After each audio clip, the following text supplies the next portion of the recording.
Bonjour, je vais évoquer au cours de cette visioconférence la science alchimique, science à laquelle j'ai consacré plus de 45 années de ma vie. Je vous raconterai les multiples synchronicités que j'ai rencontrées au cours de mes recherches, mais auparavant, voyons ce que disent les veilleurs sur cette voie alchimique. Cette voie, dite sacerdotale, est choisie par ceux qui tentent d'accélérer le processus initiatique de fusion avec l'incréé, de s'extraire en quelque sorte de la route des incarnations par l'acceptation d'une voie particulièrement austère. La compréhension parfaite des processus de création et de transformation de la nature reproduits dans le laboratoire amène le pratiquant à devenir co-créateur.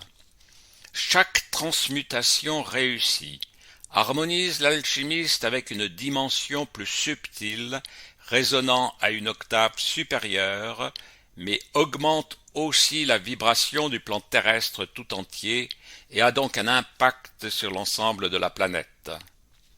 Ce n'est pas la voie la plus empruntée, mais chaque être qui s'y engage parviendra au but, peut-être pas en cette vie, mais sûrement dans une autre. Nous souhaitons ajouter que ceux qui parviennent au but, rentrant dans le silence, nul dans le monde extérieur n'en connaît le nombre. Ce sera pour moi, comme pour beaucoup de mes amis, dans une autre vie que nous irons au terme de nos travaux, car il semble très improbable que ce soit en celle-ci. Il est intéressant de connaître le point de vue des veilleurs sur cette voie de réalisation. Un des points fondamentaux dans la pratique de l'alchimie est la résonance qui s'établit entre l'opérateur et sa matière. La transformation vécue dans le vase s'opère dans l'alchimiste. L'énergie est présente au sein de toute matière créée, et le pari de l'alchimiste est de faire grandir cette énergie, de l'augmenter plus que de l'introduire, puisqu'elle est déjà présente. Pour qu'il y ait transmutation, c'est-à-dire évolution d'un état de la matière en un autre, il est nécessaire que cette énergie présente en tout élément de la création augmente en puissance afin de réaliser en un temps raccourci ce que la nature opère en un temps très long. L'opérateur se sert de son énergie interne, identifiée en Asie sous le nom de Chi. L'alchimiste rend la matière consciente de sa pureté.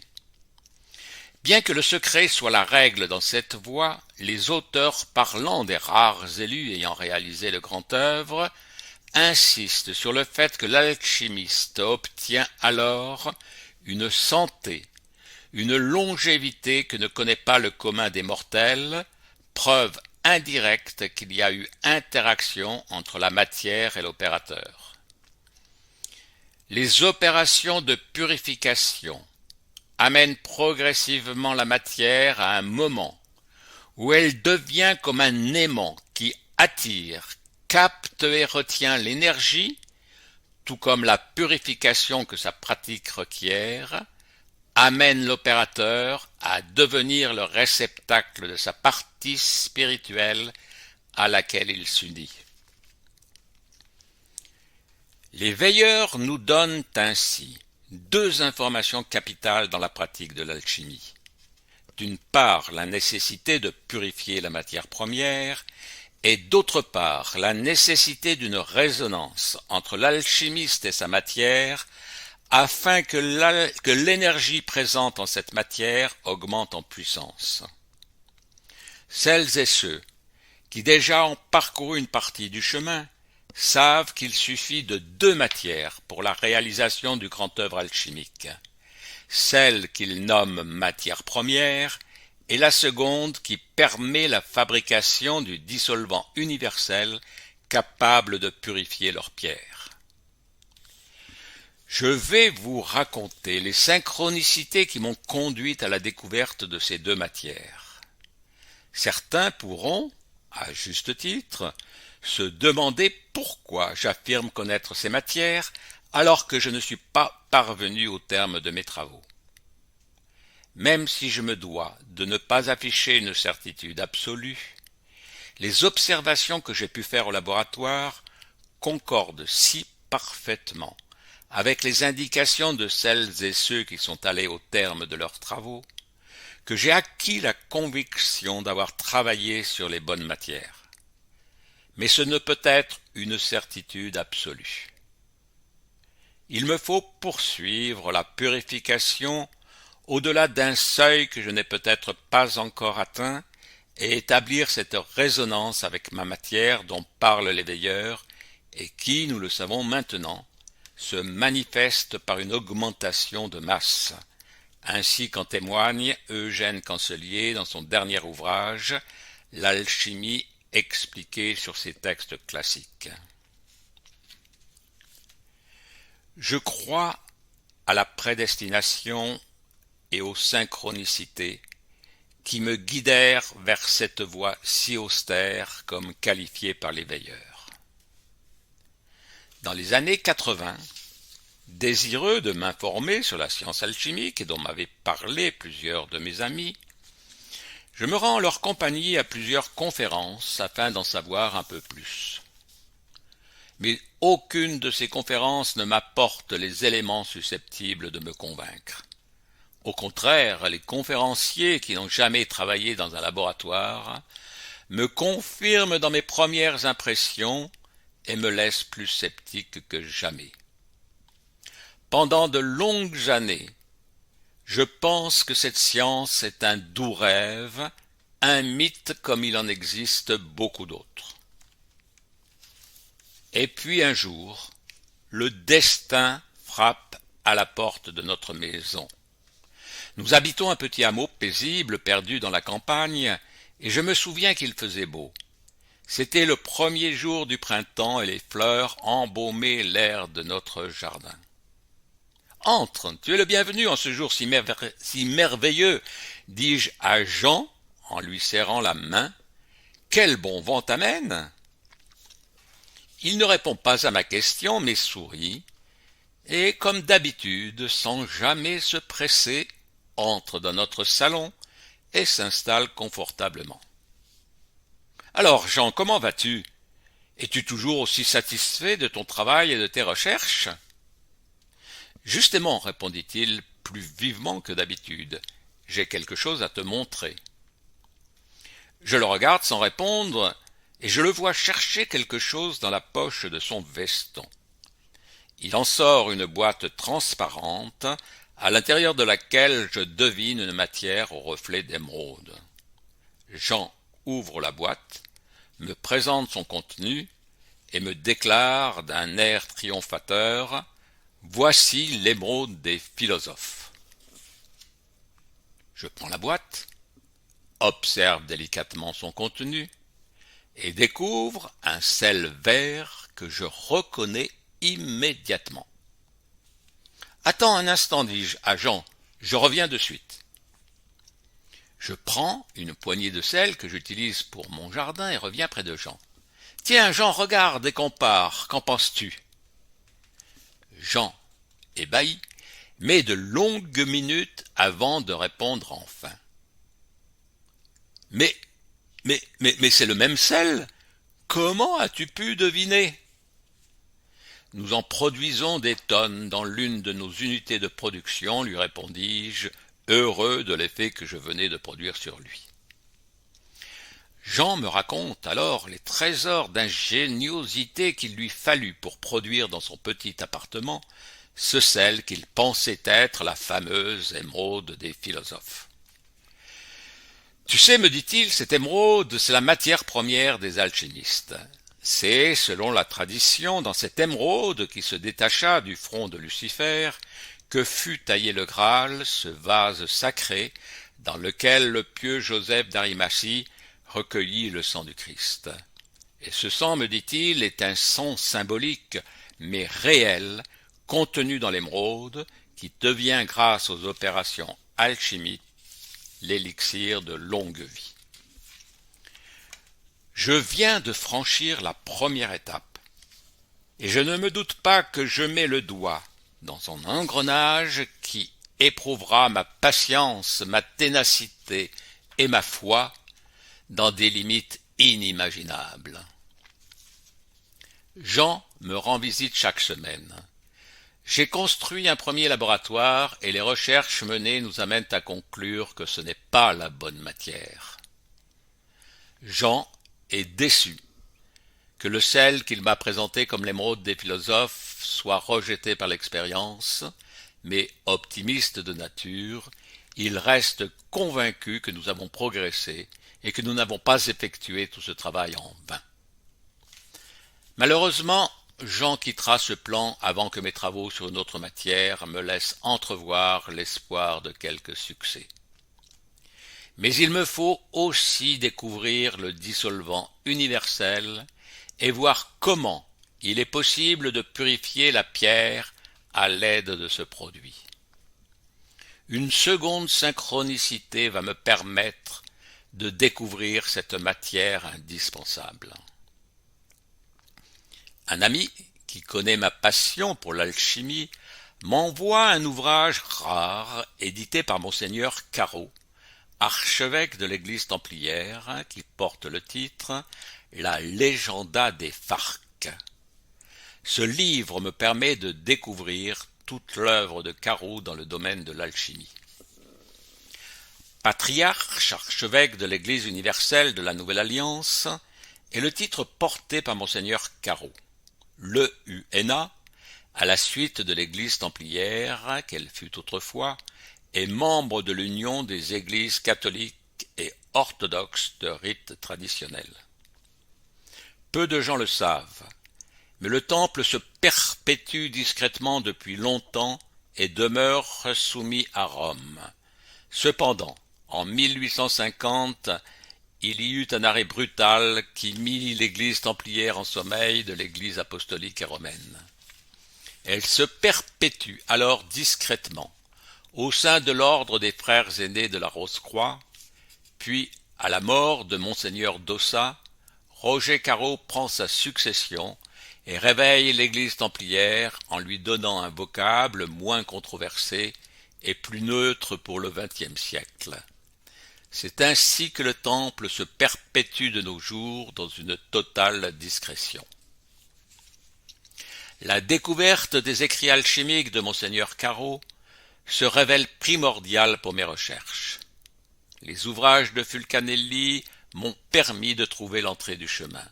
Les écrits des frères aînés de la Rose-Croix me permettront de découvrir l'indispensable seconde matière. Pendant quelques années, je correspondrai avec Monseigneur Caro. J'ai conservé nos échanges que je cite dans certains de mes ouvrages à la disposition des chercheurs en alchimie. Je commence à avoir une excellente idée de ce que peut être la médecine universelle, mais je ne maîtrise pas les opérations de purification. Une nouvelle synchronicité me permet alors de découvrir les peintures du château de Bussy-Rabutin. C'est un ami qui m'informe des étranges peintures murales de ce château qui semblent avoir une relation avec l'alchimie.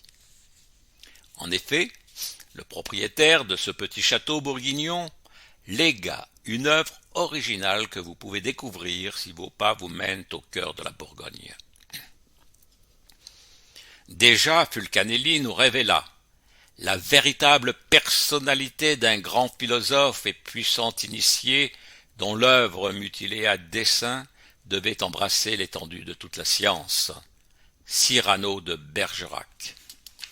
Et pour différencier cet hermétiste de l'image de bretteur grandiloquent que la pièce d'Edmond Rostand nous légua, Fulcanelli le baptisa de Cyrano Bergerac.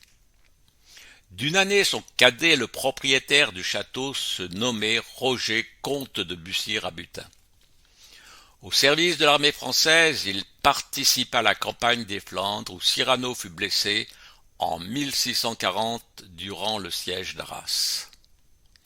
Avec un ami photographe, je réalise une série de photos des tableaux situés dans la première salle du château et les décrypte un à un.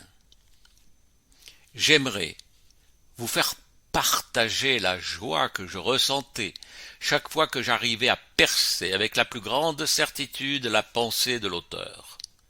La science alchimique est une science exacte et immuable, demeurée identique à elle-même depuis des siècles et même des millénaires.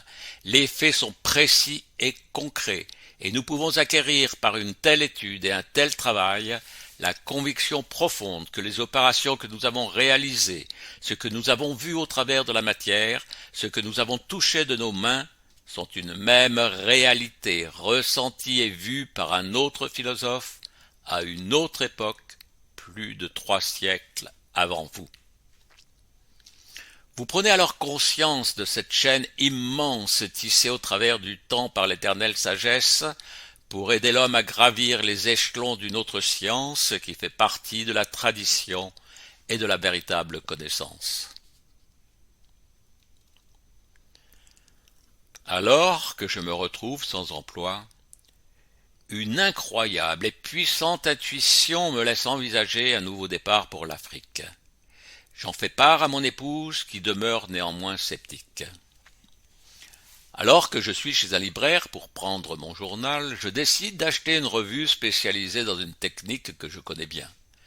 De retour à la maison, je découvre dans cette revue plusieurs annonces pour des emplois de cadres et d'ingénieurs et remarque en particulier qu'une entreprise française installée en Afrique recherche un directeur général. Je décide de répondre à l'annonce. Ce sera le seul emploi auquel je postulerai.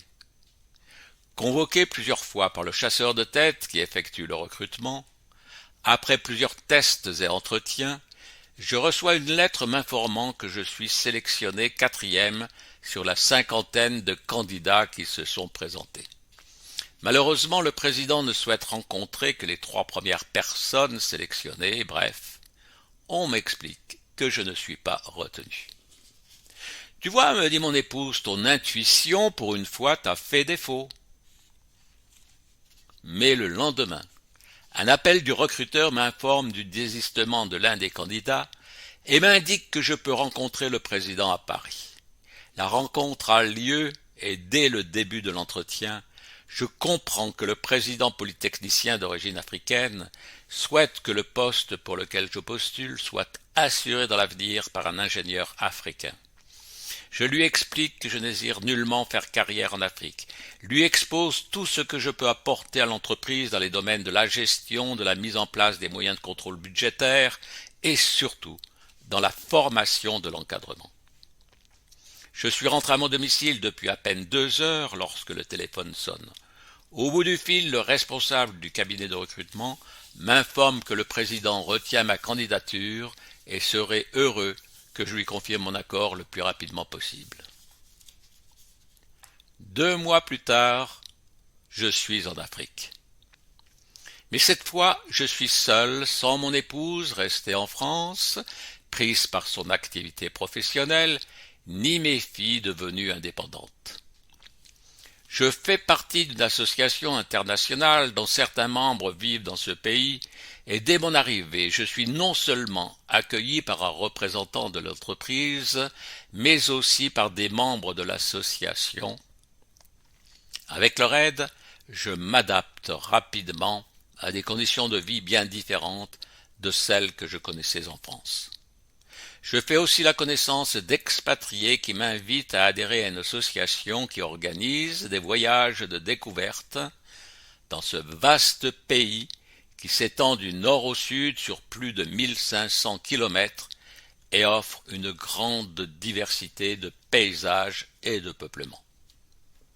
Les membres de ce club sont tous des Européens, mais rapidement, certains de mes amis africains y adhèrent et grâce à eux, nous découvrons des endroits où nous ne serions jamais allés.